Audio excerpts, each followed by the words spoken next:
Alrighty, last game of the season.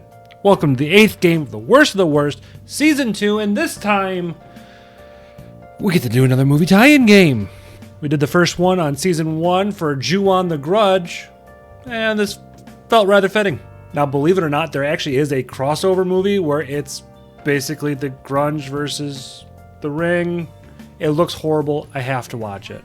Now, the first thing people see when they play this game is that it has nothing to do with the movie that most people watched.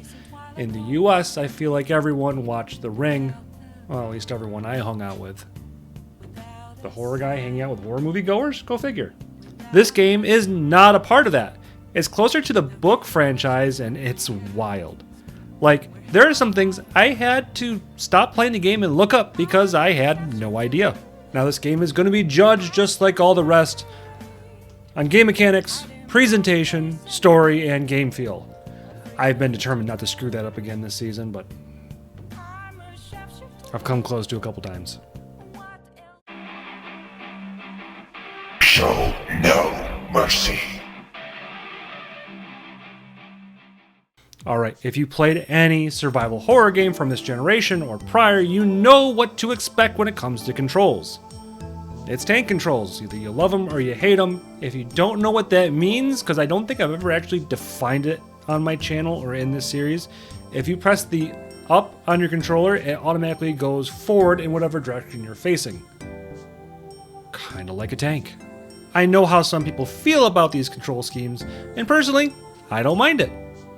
I do wish the turn radius was a little tighter, but that's okay. We have two major gameplay segments. The first portion of the game is spent in the real world, and the other is spent in the game world. In that way, it's a lot like Silent Hill because the game world mirrors the real world, although it's darker, dingier, and kind of scarier, I guess.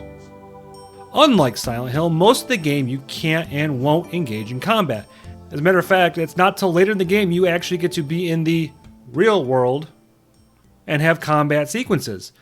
There's long stretches of the game where it's narrative only, and for a vast majority of the game, the only time there is combat is in said game world.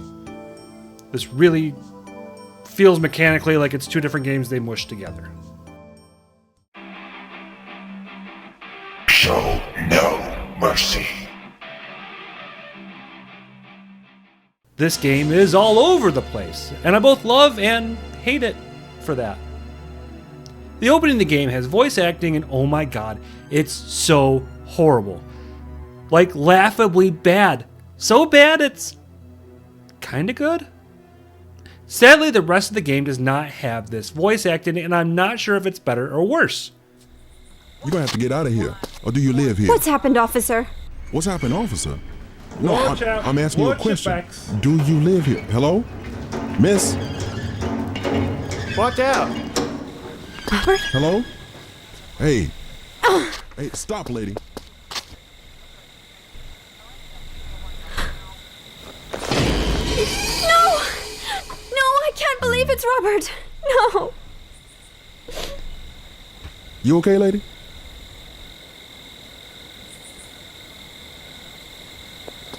Meg! What's going on over there?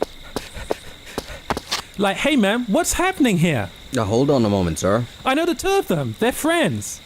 What happened? I don't believe this. I see.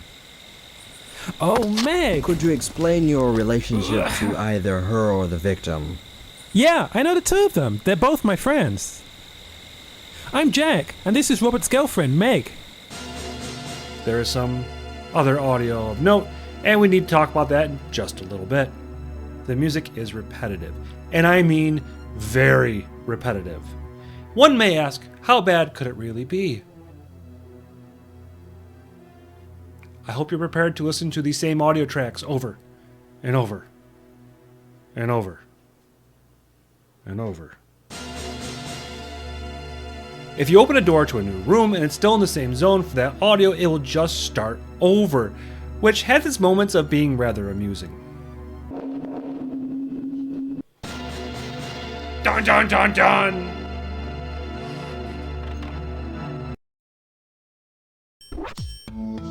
Ready? I love these sound effects.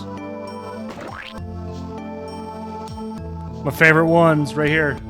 You ready?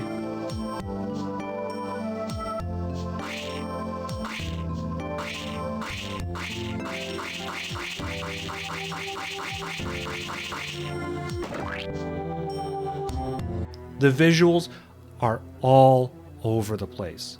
The character models don't look amazing. In fact, I don't think the main character looks good at all, but she's miles better than the background. The issue that presents itself in the game is that the other world is rather dark, and there's whole areas that are way too dark, and I have no idea why someone thought this was a good idea. Or to quote the last video, it's fine. How they thought it was fine. Lastly, they're the enemies of the game. They are awful, and the less said about them, the better.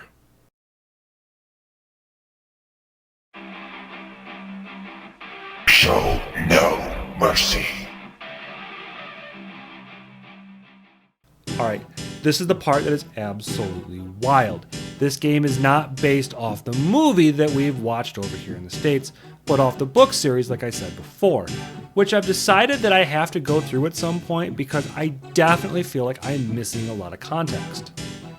Here's the Reader's Digest version, and yes, there's so much missing. I'm trying to do this fast. Sadako is a powerful psychic who is sexually assaulted, contracted smallpox, murdered, and thrown down a well. Now, the murderer thought that they had strangled her to death, but it's actually starvation at the bottom of the well that did her in. I feel like a lot of people know this from the film, I think. Spiral shows that there's a virus that was being spread by the curse that ended up creating a tumor in the victim. Spiral is the second book. We end up with Ring 2. I think Spiral was a Saw film. Spiral wasn't a Saw film? I think it was a Saw film. There's a lot more to the curse than we understand here in America, following the pop culture aspect of the horror movie. The video wasn't the first cursed item, but it was an audio recording of her being intimate with someone. For the game we are playing for this video, the virus has managed to expand further and is now infecting a game, and that is what's killing people. We follow Meg as she tries to deal with her own issues with the virus and the CDC she works, which is really weird because her office she took over because her boyfriend who's in the CDC died. It's a mess. There's a lot going on with the story, but you can imagine it makes very little sense, and anything I have to say is not going to help you any. Show no mercy. Unlike the previous video, I can't say it's fine.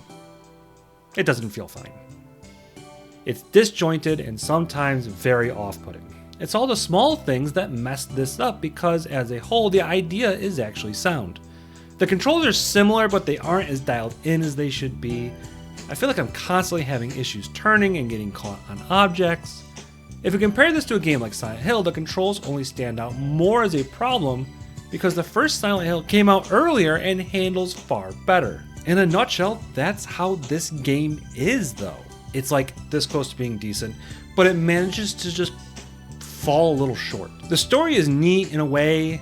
I wish more people knew it didn't have much to do with the film, but it's a crazy ride from the book. The parts where you really experience the story of the game is dull and adds contextual things that are really out there. Like I had no idea, and even had to stop the stream learning that Sadako had female testicular syndrome, which was a whole learning experience with the community. The game world is dark, hard to see for long stretches of the game, with monsters that are lame as hell. Neither part of the game is stellar, and it feels like they could have spent two different games somehow.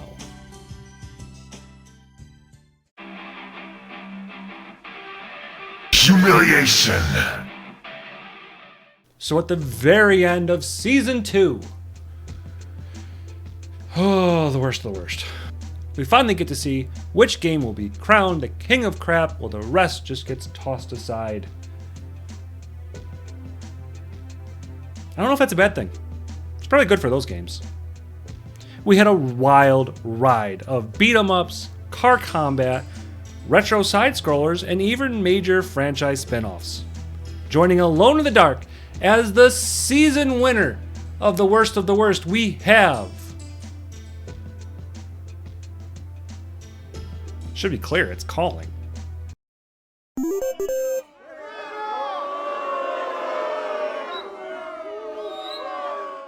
Yep, I'm sure some may be surprised, I guess, that I'm not going with The Ring. It boiled down to game feel, something that is very subjective, but I found that I ended up becoming more bored of the shenanigans of Ring than being frustrated, which is what actually made me stop playing Calling to begin with.